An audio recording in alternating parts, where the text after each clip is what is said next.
ایک بدو عورت تھی، جب آپ تشریف لے گئے نا ہجرت کر کے مدینہ، تو رابغ ایک جگہ آتی ہے، وہاں بھوک لگی، پیاس بھی، تو ایک خیمہ دیکھا، وہاں پہنچے تو ایک بڑھیا بیٹھی تھی، اس کا نام تھا ام معبد الخزاعیہ۔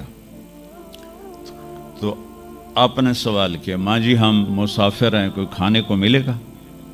تو نے کہا بیٹا قحط کا زمانہ ہے، کچھ بھی نہیں ہے۔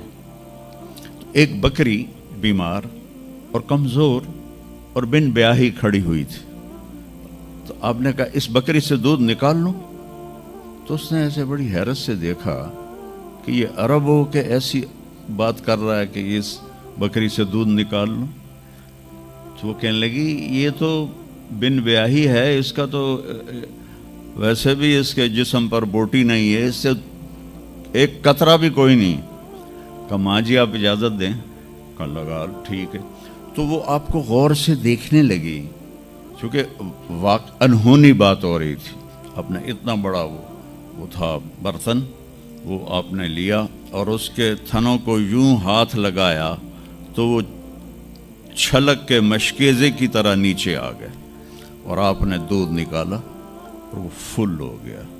آپ نے حضرت ابوبکر کو پلایا، عامر بن فہیرہ کو پلایا، عبداللہ بن اریقت جو آپ کے رہبر تھے، آخر میں آپ نے خود پیا، پھر دوبارہ نیچے بیٹھے اس کے، اور پھر نکال کے پورا وہ جگ بھر کے رکھ کے دے آئے۔ بکری کی عمر ہوتی ہے 7 سال، 7 سال تک یا ذبح ہو جائے یا وہ از خود مر جائے گی۔ بہت کم ہوتا ہے کہ کوئی بکری 7 سے 8 سال ہو جائے۔ یہ اس بکری کو میرے نبی کے ہاتھ لگے تھے، یہ بکری 22 برس زندہ رہی، 22 برس، اور اس کو ذبح نہیں کیا گیا، یہ مر گئی، خود ہی مر گئی، وہ نبی کے ہاتھوں کی برکت۔ شام کو اس کا خاوند آیا ابو معبد، انہوں نے کہا یہ دودھ کہاں سے؟ تو ام معبد کہنے لگی اس بکری سے۔ پاگل ہو گئی ہیں، یہ بکری دودھ دے سکتی ہے؟ کہ میں بھی یہ سمجھی آئی نہیں دین دی، پر کوئی جادوگر آیا ہے، وہ ہاتھاں دی کرامت آئی ہے، جگ بھریا پیا۔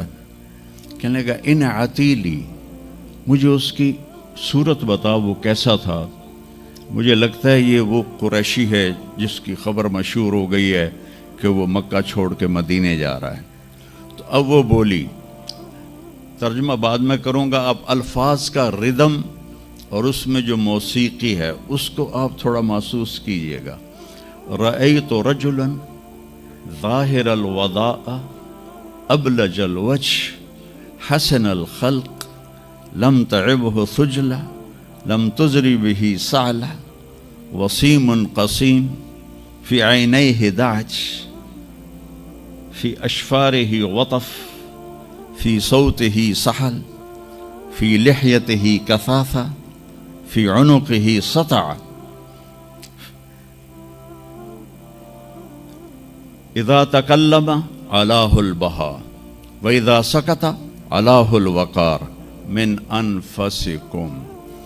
تو کہ میں نے ایک شخص دیکھا جیسے 14ویں کا چاند کپڑے پہن کے نیچے اتر آیا ہو، اور 14ویں کے چاند کی طرح چہرہ چمکتا تھا، کلیوں کی طرح روشن تھا، ماتھا بہت خوبصورت چوڑا تھا، سر بہت خوبصورت سیاہ بڑے بال تھے، اور بھویں بڑی خوبصورت کمان کی طرح، یہاں بال نہیں تھے، یہ جگہ صاف تھی۔ یہ ہماری بچیاں یہاں ان کو لیزر کرواتی ہیں، بھائی تو ان کو مٹاؤ یہاں سے، ہائی ہائی بھی کر دیا تو اے بھی مٹائیں دیا۔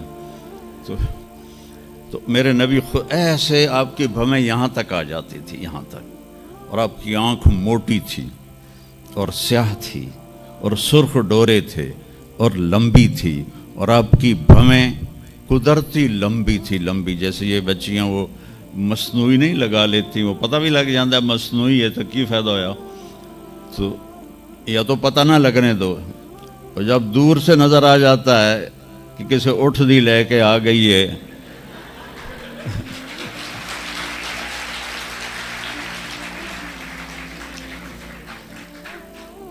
اونٹ کی بھویں بڑی موٹی ہوتی ہیں اور ڈبل ہوتی ہیں، ڈبل، تو اس لیے میں نے کہا جو میں کیسے اٹھ دی لے کے آ گیا. اور خوبصورت داڑھی تھی، لمبی گردن سراہی دار تھی.